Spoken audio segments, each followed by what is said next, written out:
ito yung isang issue seryoso ito. Grabe, si Bato kung tawagin Bato, malaking tao, malaking katawan. Bakit parang nervyoso ito? Abay, nanggigigil na naman ngayon dahil nandito raw yung investigador ulit ng ICC. Talaga namang hindi naman nawawala yan, nag-iimbestiga.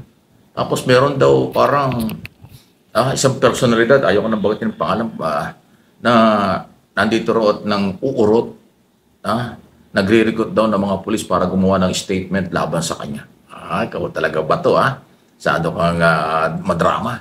Harapin mo na lang yan. Gumaya ka kay Duterte. Di ba? Sa gusto niya, hinaharap niya yung kaso. Nasubukan lang siya dahil kasi sabi niya, sisipain niya, minumura niya, nilalait niya, mga below the belt ang statement laban sa ICC. Anong hulihin siya? Ngayon, nakakulong. Ganun din ba to? Kung anong ginagawa ng ICC investigation, investigador, karapatan nila yun. Kasi mayroong Pilipinong complainant. Mga Pilipino nagreklamo sa ICC, hindi gobyerno. Tataka naman ako sa inyo, galit kayo sa gobyerno ni Pangulong Marcos. Wala namang kinalaman si Pangulong Marcos sa inyong kaso. Mga Pilipinong di umani biktima ng human rights violation, crime against humanity ang kaso ninyo sa ICC. Hindi Marcos administration ang complainant. Hindi Marcos administration ang may kinalaman sa kaso niya. Nang dumating si Pangulong Marcos noong 2022, nandiyan na yung problema niyo. Kasi 2017, nung una nag-file ang mga Pilipino sa ICC against Duterte, si Senador Bato at iba pa. Yun eh. Ang ginawa lang ng gobyerno under President Marcos dahil gobyerno ito ay nakipagtulungan. Respeto ang ICC, ang Interpol na siyang may dalang warrant of arrest. Ganon din. Pero ngayon, parang nananakot o natatakot naman si Senador Bato dahil meron daw akong grupong nag-recruit para gumawa ng sinumpaang salaysay para sila idiin. Hindi naman kailangan pa yun. Marami na pong complainant at marami ng testigo ang nandun sa ICC. Di ba? Nireport na nga 1,200 ba o 1,400 na mga ebidensya ang hawak na ng ICC galing sa mga complainant against Duterte and co-accused sa crime against humanity. Ito na lang may advice ko sa iyo, Senador Bato, dahil kilala mo naman din ako, kilala naman kita. Ang pinakamagandang dapat mong gawin, paghandaan mo na lang yung kaso mo para may laban ka sa oras na ikaw ay mahuli at makulong sa ICC. Kasi si Duterte ang problema ngayon. Hindi niya pinaghandaan yung kaso, binaliwala niya kung ano yung mga pinagsasabi. Ngayon, nang hulihin siya at nakulong, walang may pakitang testigo. Walang matibay na ebidensyang hawak ng kanyang abogado para kontrahin yung complainant, yung mga reklamong Pilipino, kasi hindi niya pinagandaan. Puro batikos pa ang ginawa. Kaya ikaw ba to? Ito yung advice ko sa iyo, Senador. Paghandaan mo. Kung anong klaseng paghahanda ang gagawin mo na sa iyo na yun.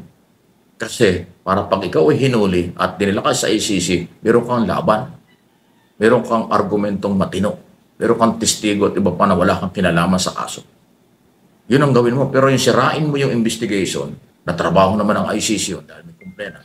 O anumang galaw, abay malayo yan. Huwag kang gumaya kay Duterte kaya siya nakulong at ngayon nahirap ang kanyang abogado kung paano depensahan yung kaso kasi wala siyang ebidensya at testigo. Dahil hindi nga nila pinagandaan eh. Nilait-lait pa nga eh. Yan ang advice natin sa lahat. Yung mga co-accused na pwedeng mahuli, hulihin ng ICC, paghandaan nyo yan. Hanap kayo ng ebidensya at dokumento na mapapatunay na wala kayong kinalaman sa crimes against humanity. Hindi yan nakukuha sa pamidya-midya, social media, or batikos. Ala yan. Sa korte, ebidensya, testigo, dokumento ang pinagtatalunan. Hindi kwentuhan. Hindi verbal. Hindi paninira. Ewan ko sa inyo, bakit hindi nyo alam yan? Gigil na gigil, pikon na pikon ang mga Duterte supporters, followers, laban kay Vice Ganda. Alam mo yung artista yan, komedyante yan eh. So, matindi po yung hugot niya doon sa kanyang concert ng isang araw na para bang sinasabi niya, libre daw ang magbiyahe sa Dahig o kaya sa West Philippine Sea. Alam mo na kung sino pinatatamaan niya. Okay? Nag-react ang mga Duterte supporters at nagagalit kung ano-ano mga pinagsasasabi. Siguro may hugot pinanguhugutan si Vice Ganda dahil alam naman natin si Duterte noon ay nagsabi na kanyang pupuntahan yung West Philippine Sea. Di ba? Wala namang nangyari, hindi naman yan nagawa. Tapos ngayon nakakasuhan at nakulong. Kaya sabi niya, libre na magpunta ng West Philippine Sea at dahil ang mga DDS. At hindi naman daw dapat ang mga BBM supporters ang sinasabi niyang dapat magpunta ron, kung hindi mga DDS lang. So may mga ganon. Ayoko nagparinig sa yung video kasi una-una, sa video medyo magulo maingay kasi concert Pero malinaw yung kanyang pasaring or sinadya na banggitin yun. Yung iba naman sinasabi scripted daw yun, may script, may bayad, kalokohan yun. Alam niyo si Vice Ganda, isa yan sa mga sa mga artistang big time na dito sa Pilipinas. Paano naman niya tatanggap ng bayad sa ganun? Talagang yun ang negosyo niya. Magbiro, magpatawa. O tatamaan ka kung guilty ka, tatamaan ka kung ano ka. Alam mo si Vice Ganda nung araw, na katunggali ko rin yan sa mga iso. Ako yung mga rita, doon ako na sa kabilang network pa rin.